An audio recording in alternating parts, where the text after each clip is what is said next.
Welcome to my YouTube channel nursing detail. So we are going to discuss about menstrual cycle. आज हम बात करेंगे menstrual cycle के बारे में।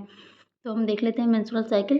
प्रत्येक महिलाएं रिप्रोडक्टिव एज प्रत्येक महिलाओं का रिप्रोडक्टिव एज जो होता है 13 से 45 वर्ष के दौरान 26 से 30 दिन के अंतराल गर्भाशय से श्लेष्मा तथा अन्य पदार्थ से मिश्रित रक्त का योनि से होते हुए द्रव मेंस्ट्रुअल साइकिल कहलाता है।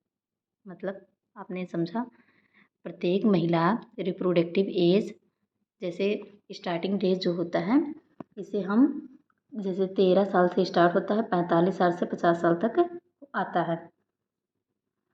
जिसके दौरान क्या होता है 26 से 30 दिन का ये साइकिल होता है, जिसके अंतराल पर गर्भाशय से श्लेष्मा तथा अन्य पदार्थ जो मिश्रित रक्त का योनि से होते हुए द्रव के रूप में बाहर निकलता है उसे हम मेंस्ट्रुअल साइकिल कहते हैं।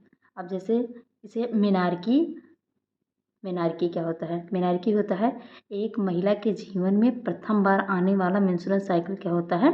मेनार्की कहता है। जैसे मेनार्की जो होता है, जो स्टार्टिंग होता है फीमेल का, स्टार्टिंग जब पहली बार उनका पीरियड स्टार्ट होता है उसको हम मेनार्की कहते हैं। और जब ख़त्म होता है, जब लास्ट बार आता है 45 से 50 वर्ष की उम्र में जब लास्ट बार आता है तो उसे हम मेनोपॉज कहते हैं। ठीक है, तो आपने देखा मेंस्ट्रुअल साइकिल किसे कहते हैं। मेंस्ट्रुअल साइकिल जो होता है रिप्रोडक्टिव एज जो होता है ये 13 से 45 साल तक होता है, जिसके दौरान 26 से 30 दिन का इनका साइकिल होता है। इसके अंतराल गर्भाशय से श्लेष्मा तथा अन्य पदार्थों से मिश्रित रक्त का योनि से होते हुए द्रव के रूप में बाहर आना मेंस्ट्रुअल साइकिल कहलाता है। मेनार्की होता है एक महिला के जीवन में प्रथम बार आने वाला मेंस्ट्रुएशन जो होता है मेंस्ट्रुएशन कहलाता है। मेनोपॉज जो होता है ये 45 से 50 पर जो लास्ट बार पीरियड आता है उसे हम मेनोपॉज बोलते हैं, जो फर्स्ट बार आता है उसे मेनार्की बोलते हैं। अब हम देख लेते हैं मेंस्ट्रुअल साइकिल। मेंस्ट्रुअल साइकिल क्या होता है? एक महिला के मेंस्ट्रुएशन के प्रारंभ होने से लेकर दूसरे मासिक धर्म के प्रारंभ होने के मध्य की अवधि जो होती है मेंस्ट्रुअल साइकिल कहलाती है। क्या होता है? एक महिला जो होती है उसका मेंस्ट्रुएशन प्रारंभ होने से लेकर दूसरे मासिक धर्म का प्रारंभ होना के मध्य की जो अवधि होती है उसे मेंस्ट्रुअल साइकिल कहते हैं, जिसकी अवधि जो होती है ये 26 से 30 दिन की होती है। मेंस्ट्रुअल डिसऑर्डर जो होता है इसे होता है एमेनोरिया। एमेनोरिया क्या होता है? किसी महिला में मेंस्ट्रुएशन साइकिल की अनुपस्थिति होना एमेनोरिया कहलाता है। जैसे क्या होता है, जब कोई लेडी प्रेग्नेंट हो जाती है, उनका मेंस्ट्रुएशन साइकिल स्टॉप हो जाता है तो उस बीच का जो स्थिति होता है उसे हम एमेनोरिया कहते हैं। अब हम देख लेते हैं टाइप ऑफ एमेनोरिया क्या होता है। एमेनोरिया जो होता है दो टाइप के होते हैं, फिजियोलॉजिकल एमेनोरिया और pathological amenorrhea. Primary physiological amenorrhea जो होता है महिला में प्यूबर्टी से पहले मासिक चक्र की अनुपस्थिति होना प्राइमरी एमेनोरिया कहलाता है। क्या होता है? महिला में प्यूबर्टी से पहले मासिक चक्र की अनुपस्थिति होना प्राइमरी एमेनोरिया कहलाता है। यह प्रायः 12 से 13 वर्ष की उम्र तक प्रत्येक महिलाओं में स्थित रहती है। यह कहते हैं यह प्रायः 12 से 13 वर्ष की उम्र की महिलाओं में स्थित होता है।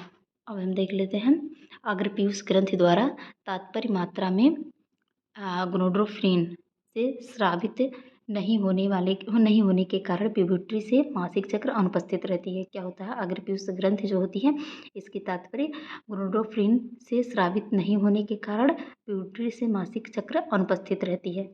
अब हम देख लेते हैं सेकेंडरी फिजियोलॉजिकल एमेनोरिया क्या होता है। अभी इसमें हम देखें मेंस्ट्रुएशन के प्रारंभ हो जाने के बाद अधिक समय के लिए बंद हो जाता है, उसे हम क्या कहते हैं? सेकेंडरी फिजियोलॉजिकल एमेनोरिया कहते हैं। अब हम एपिमेनोरिया क्या होता है उसे देख लेते हैं। एपिमेनोरिया होता है इसे पॉलीमेनोरिया के नाम से भी जाना जाता है। इसे क्या होता है? इसे पॉलीमेनोरिया के नाम से भी जाना जाता है।